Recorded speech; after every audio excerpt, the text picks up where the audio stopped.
And now, here on YouTube, the spell is broken and we live again. Yes, we're back. It's Jalapeña, where we talk about gargoyles. It's been a while. 17 years, I think. Yeah, we forgot that we were doing this show. That's all it was. And then one day I was sitting there thinking, I really like that show Gargoyles. Why aren't more people talking about it online? Oh no. And so yeah, we forgot. But we're back with the first episode of the second season of Gargoyles. And that episode is not showing up. There it is. The leader of the pack. Or leader of the pack. Leader of the pack. I'm going to let everybody know right now, the pack is my least favorite bad guys on Gargoyles. It's not that I'm really offended with. Yeah, it's not that I don't like them. I like certain aspects of them, but whenever they're all together, they just don't work. They only work when they're separate from each other. Except for Wolf. Wolf sucks no matter what. No offense to Clancy Brown. If it was not for Clancy Brown, that character would be garbage. Right now, he's just annoying. But whenever the pack are all together, it just does not work for me. With the exception of one episode that is coming up later. That's a good episode. This one is decent. It's Can decent. I say, before you get into the story, I feel like they've gotten an upgrade with their animation in this one. Oh, most assuredly. Lots of things have gotten an upgrade this time around. And you know what? Let's just get into it. Let's talk about the meat of this episode. Because in the very opening moments, we are introduced to a brand new character. This character is called Coyote.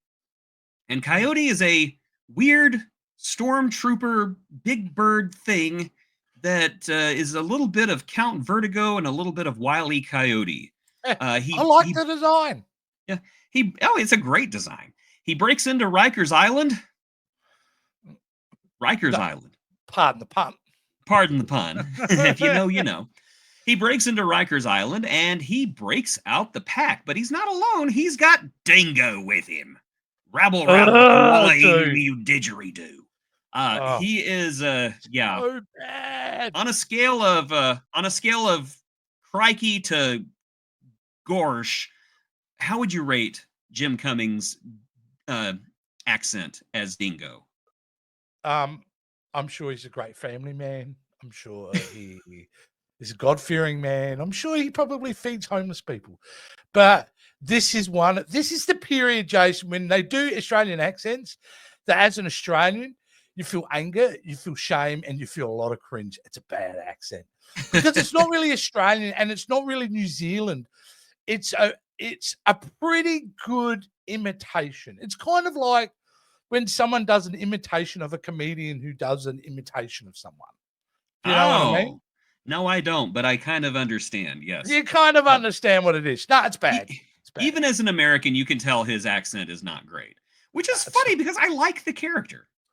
I like the guy. The thing is, I'm not convinced the guy doing the voice is an Australian.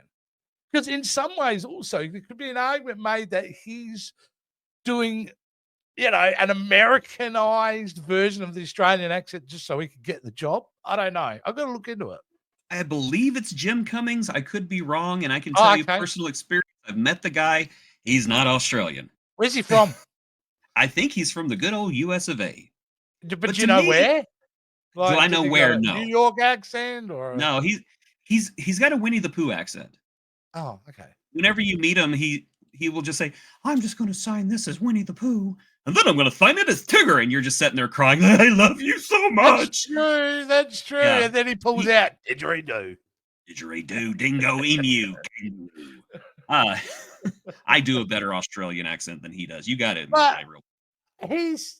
Forget about the accent. It's the character that's worse than the accent. I'm sorry.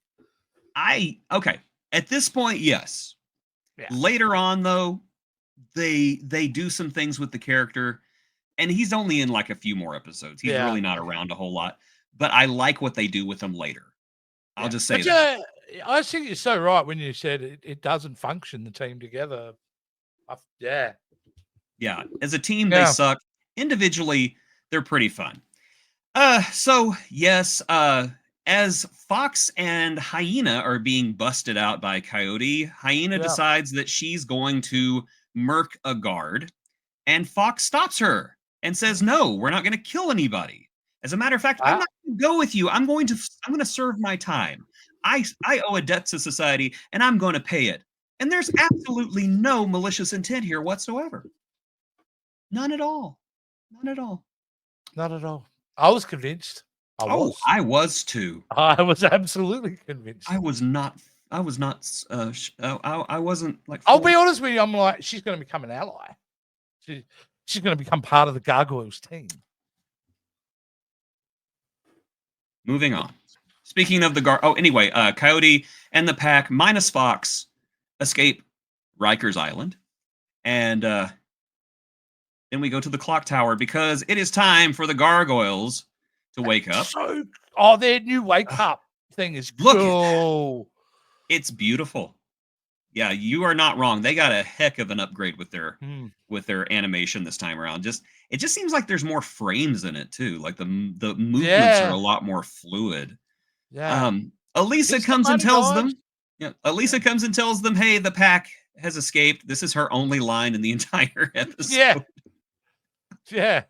Poor Elisa. She's a great character, but honestly, there's some episodes where they just don't know what to do with her. Of course, upon hearing that the pack has escaped, Lexington is understandably miffed because he's the one who was fooled by them last time, and who basically almost got his entire clan killed. And so he wants blood. Little Lexington wants to go chew their ankles off.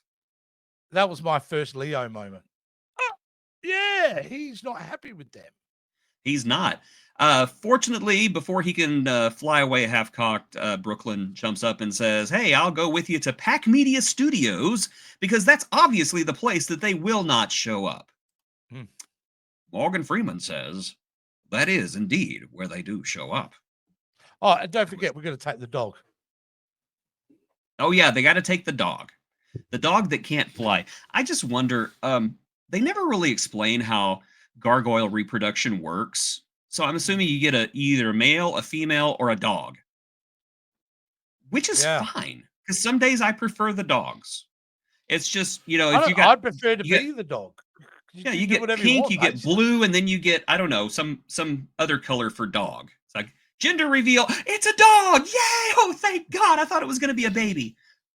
If it works, it works. Yeah, there is a power struggle among the pack because Fox is gone. Wolf believes he's the leader. Coyote says, "No, I'm the leader." And they have a fight, and Coyote is victorious because of course he is. And after winning the fight and taking control of the pack, he takes off his helmet to reveal the surprise that surprised absolutely nobody, because we recognized that voice from the very beginning. It was Xanatos all along. Dun, dun, dun, dun, dun. Can I confess? It took me 5 minutes. 5 whole minutes. It was only until they were in that ship when he spoke, before he took his helmet off, I went, "Oh, what a Xanatos." Yes. But yes, it's Xanatos, and everybody knew. Everybody knew. He's the fresh maker. He is, yes. And yeah, you just gotta love this guy. I don't care he's the bad guy. Some days I just want him to win, and he does win quite a lot. Look at that handsome smirk. I know, he knows it. I'll follow him anywhere. He knows he's a handsome guy. He's just like, yeah, look at me. Yeah, look at that. And of course, Hyena's just like drooling all over him too. Like, yeah, Hyena needs a cold shower, I think. Yes, most definitely. And it only gets worse as the series goes on, because her and this guy, they have this thing going. Oh, okay. Hudson and Goliath fly to the Erie building where they meet Owen. You remember Owen, right? Oh, I remember Owen. Oh yeah, he's especially snarky right now. He tells them that, Mr. Xanatos is not here, and I believe that the pack are supposed to show up at Pack Media Studios. You should get there as soon as possible. Again, keep your eye on Owen. There's more to him than meets the eye in ways that you will not predict. Okay. Hang on. I look forward to it. Moving on, at Pack Media Studios, surprise, surprise, the pack show up while Lexington and Brooklyn are there, and Brooklyn is doing everything he can to keep Lexington from jumping on them, because Lexington is unusually bloodthirsty in this episode. Yeah. Oh, by the way, even the eye glows look great. have been They upgraded. really do. I mean, they just seem more natural this time. They're not quite so. I don't know. They seem more ethereal. They seem like they're actually generating from the eyes instead of being superimposed on. Yeah, exactly. They do look really good. Hmm. Yeah, but that it doesn't work out You know because that they are need beaten up, repeat. and yeah, it got a 1 out of no. Did that one not even upload? Oh, it didn't upload. It was my Oh, which favorite one? joke. It has all the pack standing there with like their faces. Oh, is that it? No, it's not. It's got all their faces like lined up, and I called them the Mount Rushmore of lame gargoyle villains. So anyway, boy, a lot of my images are missing. Thanks StreamYard. That's awesome of you. Appreciate it. It's not like I spent hours making them or anything. Uh Yeah. Brooklyn answers a phone call, and it's Owen. Hey, you know what? If you go out to this oil tanker out in the middle of the ocean, your guys are there, and they're the guests of the pack right now. You should go out Mhm. there. I don't know what celebrity that sounded like, but that didn't sound I like have Owen. no idea. That All was I know very is weird. it is just I like the idea it's they're obvious traps. They're not even trying to hide the fact that they're a trap. No. It's almost like they're reveling in the fact that they're toying with them. Yeah, I like that even the gargoyles like trap, trap. It's a trap. All Everybody the all, knows.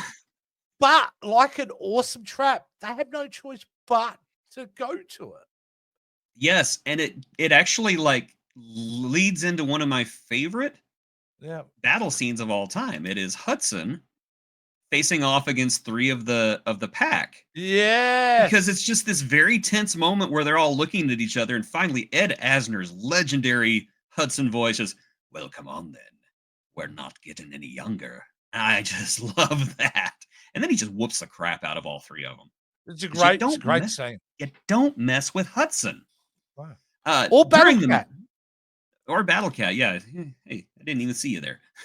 Are you talking about me? Yes. Pet me harder. I'm going to mess up your podcast. Um, Lexington and Brooklyn manage to break out during the melee, and they help turn the tide. Just as Goliath learns the true identity of Coyote, who's been messing up everything. It's been Xanatos all along. That's true. And so there's a fight, a hand-to-hand fight between Goliath and Xanatos. Xanatos, of course, wearing his armor, Goliath Yeah. with his strength, and for once they are like they're evenly matched, and you get Yeah. this like a real epic moment. And then Bronx chews Xanatos's face off. I know, right? I'm like, yeah, Wait, you're watching the Disney Channel. what The the dog's heck? eating the dude's face. Here's a demon dog eating a guy's face. Look, kids, Commander Riker's face is getting chewed off.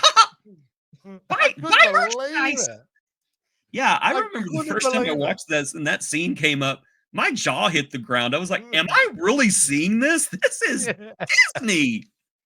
Michael Do you think Eisner that really moment's did bad not like enough? this show.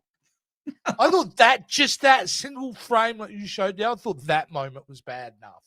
I was No, it wrong. gets worse. It gets worse. Oh, they uploaded these out of order. There we go. There's my other joke. So anyway, Xanatos gets up, and it turns out it's not Xanatos, it's a robot. Because Look at that anytime, thing. oh, it's great. It's It's great. horrifying. Yeah, so we're gonna refer to this guy as Coyote from now on because that is his name. From now on, he does come back. His name Wow. is Coyote. And he's also voiced by the great Jonathan Frakes, who is just awesome. And then yes, Goliath. Falcon kicks him in the freaking head, Yeah. and the head flies screaming What is this? across the. You're watching the Disney Channel. Jesus Christ!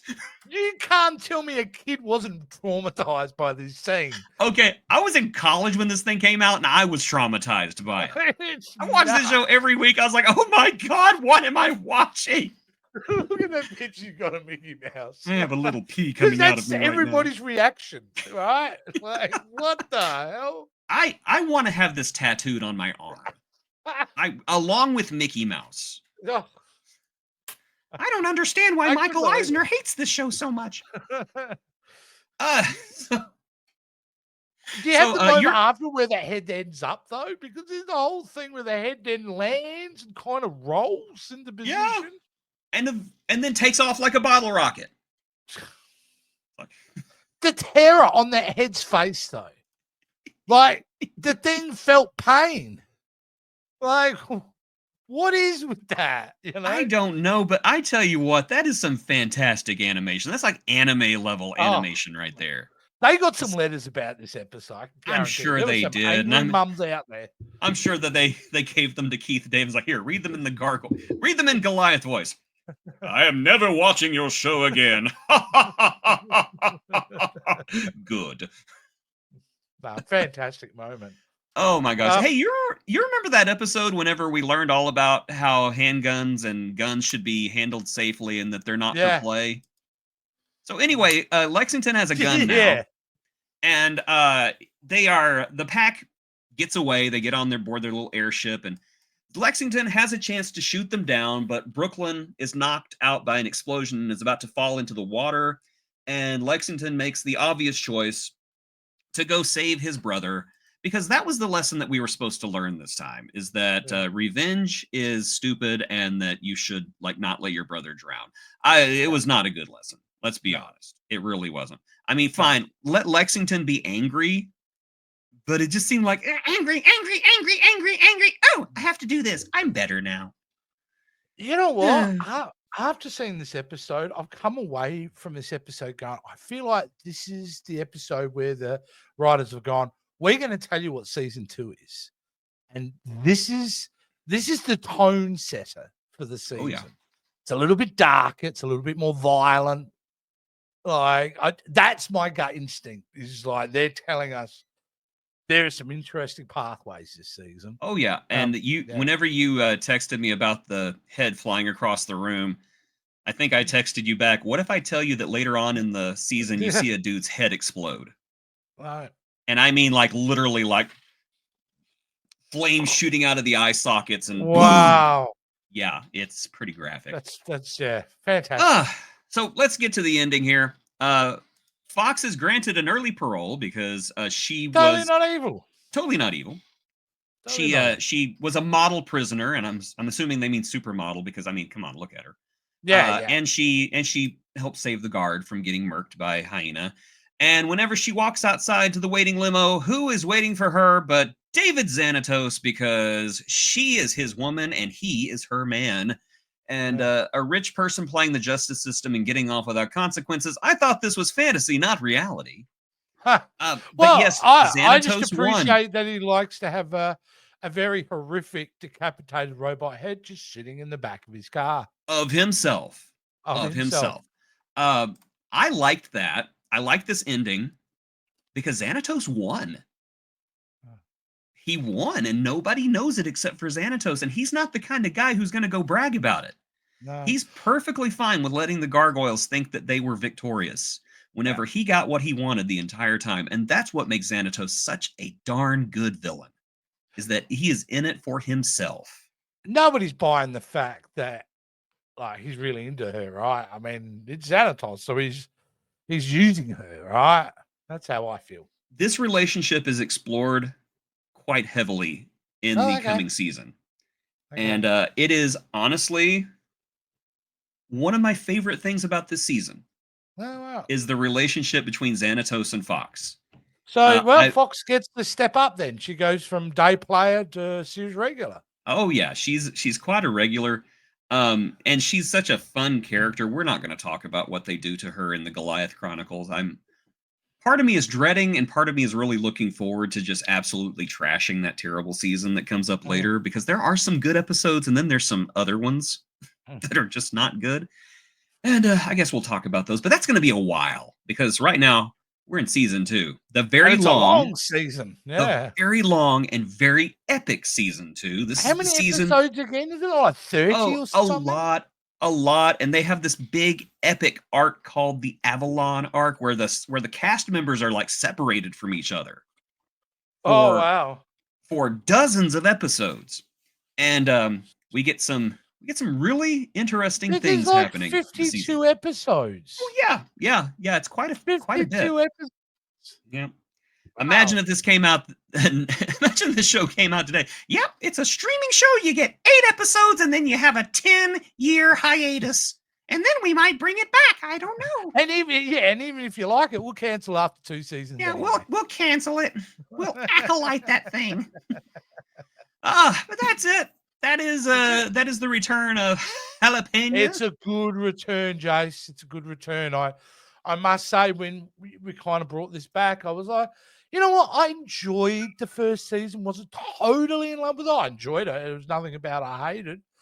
But I genuinely really got my excitement level back this first episode because I get a good feeling about where they're going. This season is definitely an upgrade, and we're going to see some familiar faces. We're going to be introduced to some new faces. As a matter of fact, episode 5 brings in one of my favorite recurring characters of the second season. And let's see. Oh, and episode 2 is going to see the return of Elisa's brother. But don't let that get you down. It's actually a really good episode. Hey, we probably should remind the audience out there, I have never actually seen Gargoyles before. So every time we are doing an episode, it's my first time seeing it. So that's what's fun about this. Jason's seen it before, but, you know, I'm watching it in real time. I've been watching this since 1994. I'm a huge fan of Gargoyles. But yes, please join us next time as we take a look at the episode Metamorphosis. Oh, and speaking of Metamorphosis, how awesome is it that they threw in a reference to Nietzsche and Kafka in this episode? Did they? Nietzsche is too butch, and Kafka makes me think of your friends over there. Oh, yes. Like, kids are never going to get that joke, but I appreciate it. In college, they will. In college, when they're sitting on their couch eating cereal at 2:00 in the afternoon, they'll get it. Hey, I was in college whenever this show came out, and every time we went to Professor Perry's history class, me and about 3 others be like, "Hey, do you watch Gargoyles?" "Oh yeah, that was awesome, wasn't it?" They dropped a reference to Kafka. It was awesome. That's great. Lots of references to Shakespeare coming also, which I guess you've seen because of Macbeth. Yes. But yeah. Anyway, stick around for that. Jalapeña is back, and it's hotter than ever. Please visit the episode description below and click on the link for a link to our Patreon. You can help us out, join us, and become a Patreon for as little as $5 a month or more. And there's all kinds of perks and privileges and all kinds of fun stuff. They're already enjoying episodes of the VHS Vault that won't premiere for weeks for all the rest of you peons. But if you want to join them, you can for just a very small tribute a month. And of course, be sure to join us next time here on Jalapeña. Hey, Gargoyles Garcast. Have a nice night.